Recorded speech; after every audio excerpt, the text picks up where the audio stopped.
열왕기상 3장. 솔로몬이 지혜를 강구하다.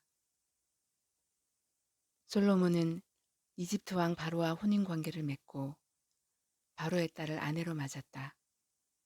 그리고 그는 자신의 집과 주님의 성전과 예루살렘 성벽의 건축을 모두 끝낼 때까지 그 아내를 다윗성에 있게 하였다. 주님께 예배드릴 성전이 그때까지도 건축되지 않았으므로 백성은 그때까지 여러 곳에 있는 산당에서 제사를 드렸다.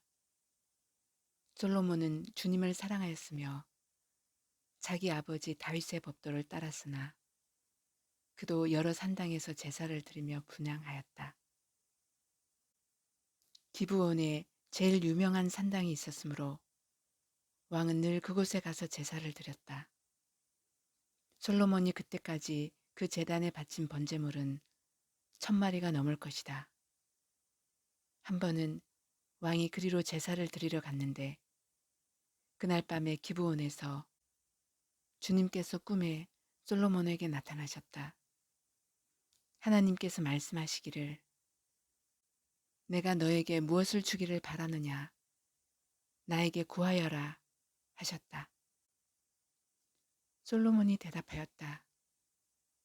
주님께서는 주님의 종이요 나의 아버지인 다윗이 진실과 공의와 정직한 마음으로 주님을 모시고 살았다고 해서 큰 은혜를 베풀어 주시고 또 그 큰 은혜로 그를 지켜주셔서 오늘과 같이 이렇게 그 보좌에 앉을 아들까지 주셨습니다.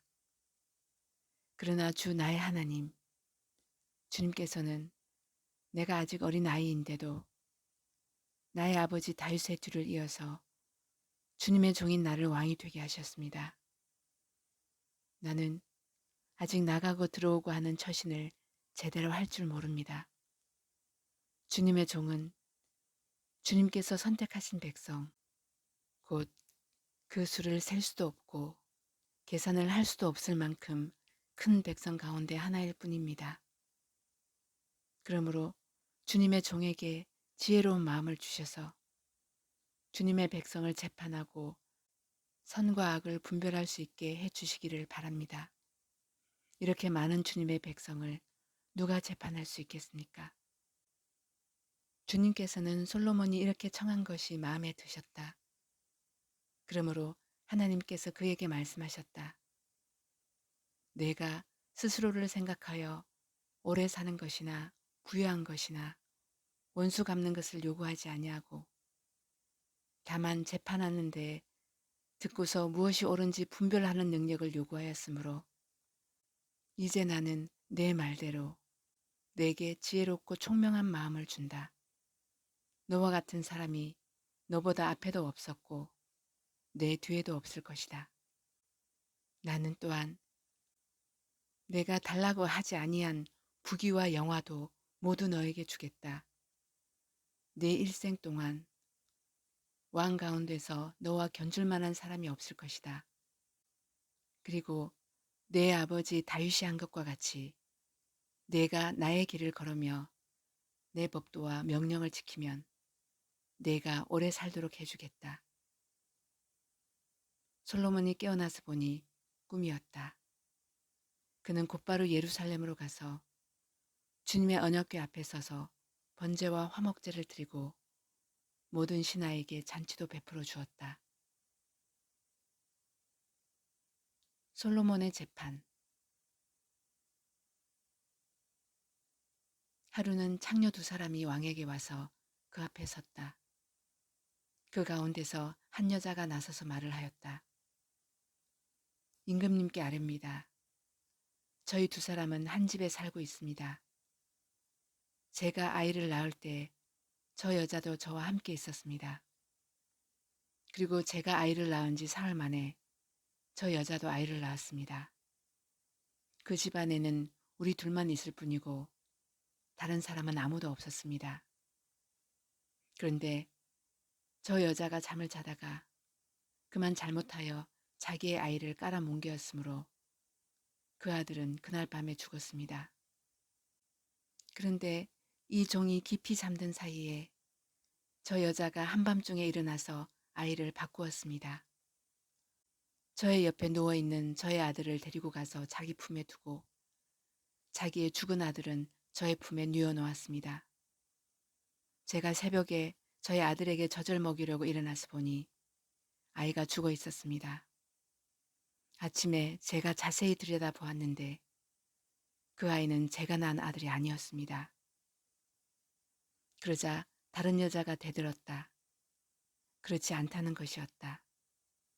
살아있는 아이가 자기의 아들이고 죽은 아이는 다른 여자의 아들이라고 우겼다. 먼저 말을 한 여자도 지지 않고 살아있는 아이가 자기 아들이고 죽은 아이는 자기의 아들이 아니라고 맞섰다. 그들은 이렇게 왕 앞에서 다투었다. 왕은 속으로 생각하였다. 두 여자가 서로 살아있는 아이를 자기의 아들이라고 하고 죽은 아이를 다른 여자의 아들이라고 한다. 그렇다면 좋은 수가 있다. 왕은 신하들에게 칼을 가져오게 하였다. 신하들이 칼을 왕 앞으로 가져오니 왕이 명령을 내렸다. 살아있는 이 아이를 둘로 나누어서 반쪽은 이 여자에게 주고 나머지 반쪽은 저 여자에게 주어라. 그러자 살아있는 그 아이의 어머니는 자기 아들에 대한 모정이 불타올라 왕에게 애원하였다. 제발 임금님, 살아있는 이 아이를 저 여자에게 주시어도 좋으니 아이를 죽이지는 말아 주십시오. 그러나 다른 여자는 어차피 내 아이도 안 될 테고 내 아이도 안 될 테니 차라리 나누어 가지자 하고 말하였다. 그때 드디어 왕이 명령을 내렸다. 살아있는 아이를 죽이지 말고 아이를 양보한 저 여자에게 주어라.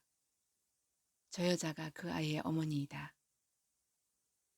모든 이스라엘 사람이 왕이 재판한 판결 소식을 들었다. 그리고 백성들은 왕이 재판할 때에 하나님께서 주시는 지혜로 공정하게 판단한다는 것을 알고 왕을 두려워하였다.